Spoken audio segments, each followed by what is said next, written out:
Hey there, folks.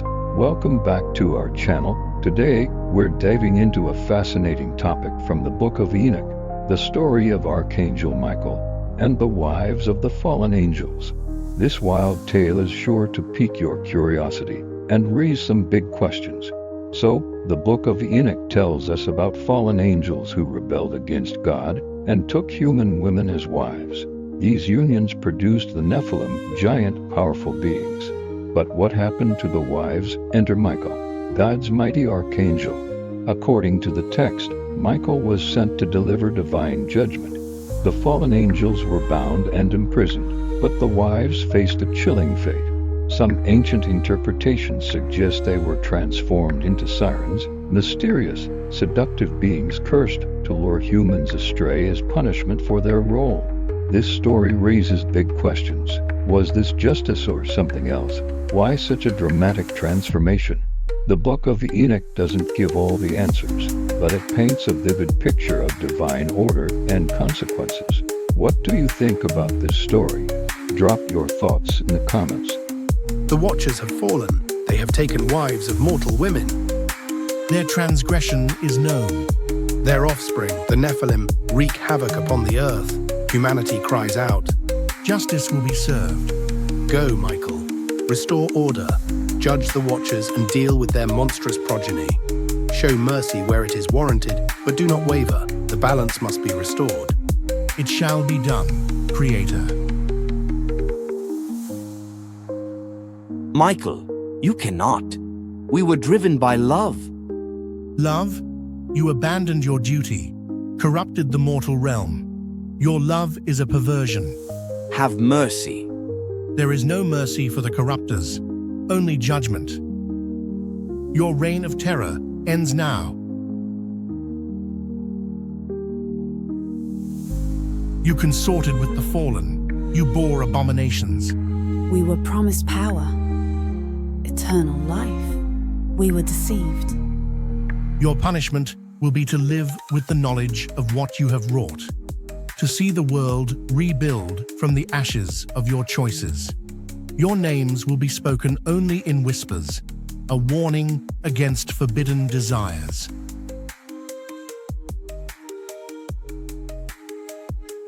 The Book of Enoch tells of the Watchers, angels tasked with guiding humanity.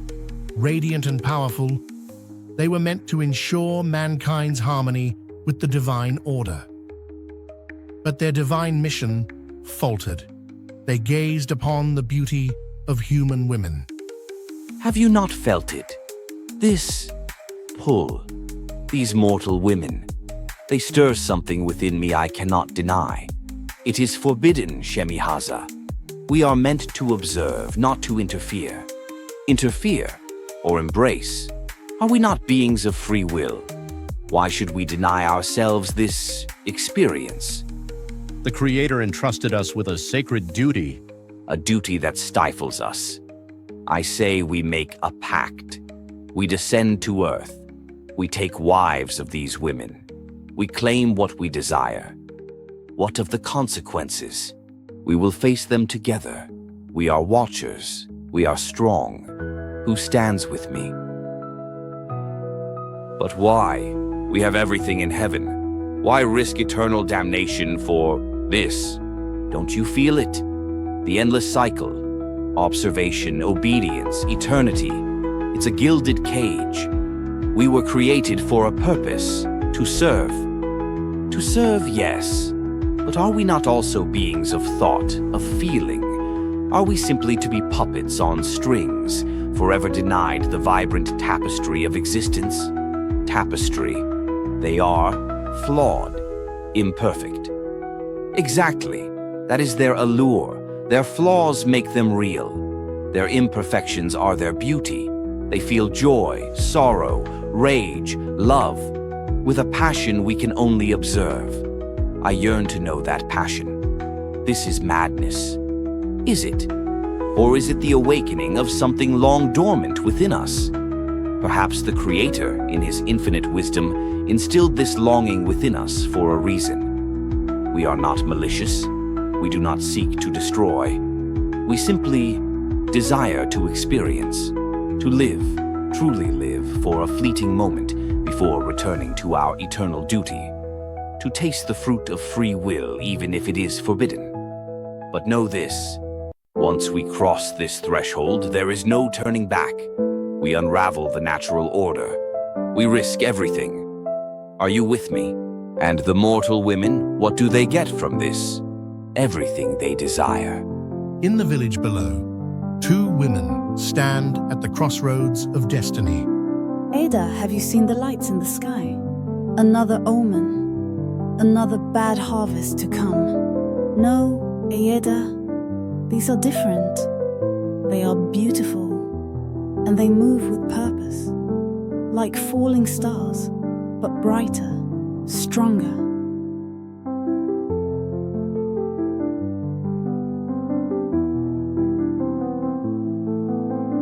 We have come to offer you a choice, a chance to transcend your mortal limitations. Limitations? What do you know of our lives? Of the struggle to survive each day?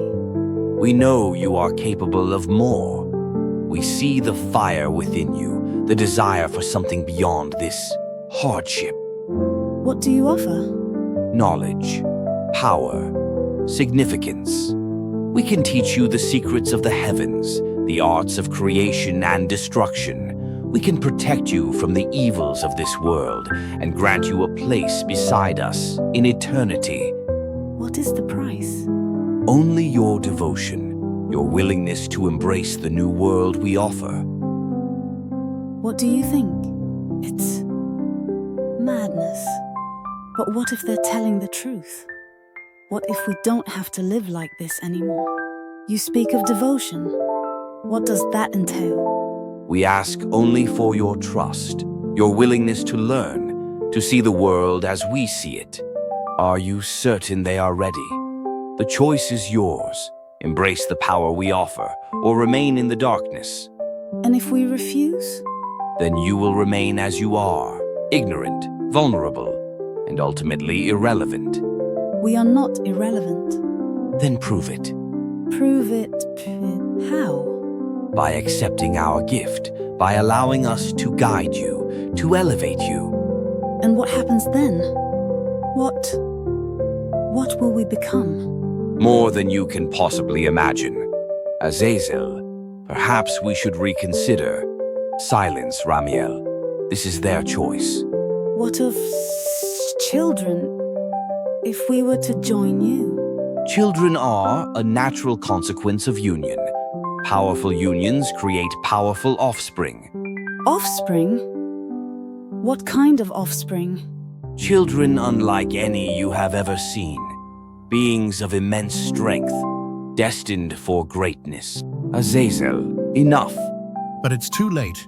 Ada and Lyra have heard enough. The seed of ambition, of a monstrous legacy, has been planted.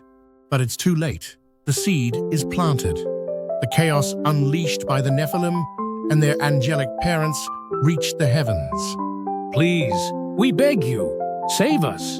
Humanity's cries for deliverance prompted divine intervention. The Creator, witnessing the corruption of his creation, dispatched his archangels to restore order. Among them was Michael, a warrior of unshakable loyalty, tasked with executing divine judgment and eradicating the legacy of the Watchers' rebellion. Michael, leader of heaven's armies, emerges as a central figure in this cosmic drama. Brothers and sisters of the host, the Creator has spoken. The Watchers have fallen. Their transgression threatens all of creation. Known for his unwavering obedience to God's will, he was not merely a warrior, but a guardian of cosmic equilibrium. We must act swiftly and decisively. The Nephilim must be stopped. The Watchers brought to justice, and the mortal wives, their role must be addressed. The wives, Lord Michael, they are but mortals. Their choices have consequences. They embraced the darkness, and now they must face the light. His mission was clear: to confront the Watchers, destroy the Nephilim, and address the role of the mortal wives in this rebellion. What of vengeance, Lord Michael? Should we not unleash the full fury of heaven upon these transgressors? Vengeance is not our purpose. We are instruments of divine justice, not wrath. Yet, Michael's actions were not driven by vengeance, but by a profound sense of duty and love for humanity's potential. Our duty is to restore balance, to protect the innocent, to guide humanity back to the path of righteousness. The Book of Enoch portrays him as a figure of both strength and sorrow, bearing the weight of divine justice. Let us go forth then and fulfill the Creator's will. Let justice be done. We are not destroyers, but healers. The Creator did not make us to obliterate, but to safeguard. Lord Michael, with all due respect, why this haste? Why not simply smite them all? Indeed, but they are also victims, born of a transgression they did not choose. Their destruction is necessary, but it is not without sorrow. But the Nephilim, they are an abomination. Their very existence mocks the divine order.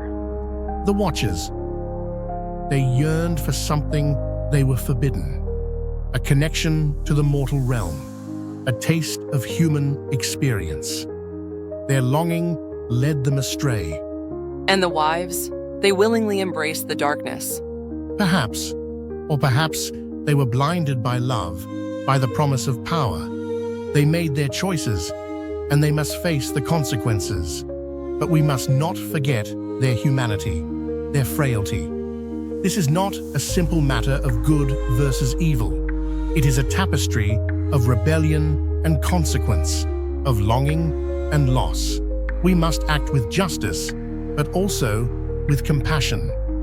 For even in the darkest of hearts, there is a flicker of light worth saving.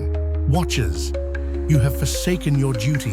You have defied the laws of the Creator. Lord Michael, we only sought to understand, to experience what it meant to be human. Your understanding came at the cost of innocence. Your experience brought forth abomination. Mercy. We beg you, Lord Michael, show us mercy. You showed none to those you corrupted. Now face the consequences of your choices. Into the abyss you shall fall. Into Tartarus, where darkness reigns eternal. The Nephilim, as products of forbidden unions, were too corrupt to remain. Michael led the celestial host in a cataclysmic purge, striking down the giants with the force of storms and stars. For the Creator, for humanity. You are an abomination. We are the future. Your existence is a wound upon this world. You cannot stop us. We are too strong. Your strength is born of corruption. It is a false power. Your time is over, a tragic necessity. Lord Michael, The Nephilim are no more. they were an abomination. Their destruction was just. Just? They did not ask to be born, Angel. Their existence was a consequence of choices made by others. But their nature, their corruption, I know. It was inevitable. To preserve the divine order, there was no other way. But even in justice, there is sorrow. To erase a lineage, born of both divine and human elements, it is a heavy burden. and the wives of the Watchers, Lord Michael, what is to become of them? Their fate is but nuanced. They are not bound in eternal fire, as were the Watchers. They tasted of forbidden fruit. They lay with those who defied the Creator. Surely they must face judgment. They were mortal, deceived perhaps by the allure of power, by the whispers of love. They will not suffer eternal darkness. Then what? Will they return to their lives as if nothing happened? Their knowledge? The knowledge they gained is now forfeit. The secrets whispered to them, the power they craved, it is gone. But is that enough? The corruption they embraced. They will live out their days in sorrow, in isolation. Their names will be whispered in disgrace. Some say they will wander the earth, forever apart from humankind. Others claim they perished in the cleansing flood. A harsh fate, even for those who strayed. Harsh, yes, but just. They were not celestial beings, wielding divine power. They were mortals who made a choice, and they must bear the weight of that choice. Their legacy is forbidden, their knowledge silenced, so that the divine order may not be disrupted again. But are they truly culpable? Were they sinners, deserving of this fate? Or pawns, swept up in a game beyond their grasp? The Book of Enoch offers no easy answers. It leaves us to ponder the balance, the razor's edge between agency and manipulation. Their motivations, love, power, escape, they reveal humanity's eternal struggle, a grasping for meaning in a universe teeming with forces far greater than themselves. And the lasting echoes, Lord Michael? The scars on creation? They will remain. This rebellion, these choices, they have wounded the very fabric of existence. Some whisper that their actions paved the way for the Great Flood, a divine reset meant to cleanse the earth of this corruption. And your efforts, Lord Michael, to restore order? Cannot erase the echoes of this tragedy. It will linger in human memory, a cautionary tale, a testament to desire unrestrained, and the terrible weight of defying divine law. This is more than a myth, isn't it? A meditation on choice, consequence, redemption, perhaps. The Watchers chose rebellion. The wives, love, or power. And the Nephilim? They were given no choice at all. I chose justice, duty-bound. But the weight, it settles heavy on the soul. As I ascend, I linger. Do you mourn them, Lord Michael? The Watchers, their wives, the Nephilim? Warrior and mourner, both. This mission, not about vengeance, preserving humanity's potential, strength and sorrow, both are needed. So what are we to make of it, Lord? This tale of angels and mortals? A haunting reminder of the line we walk between rebellion and justice. Was your judgment righteous, or a tragedy of cosmic proportions? I do not know. Perhaps both. And the wives, victims of manipulation? Or did they deserve their fate?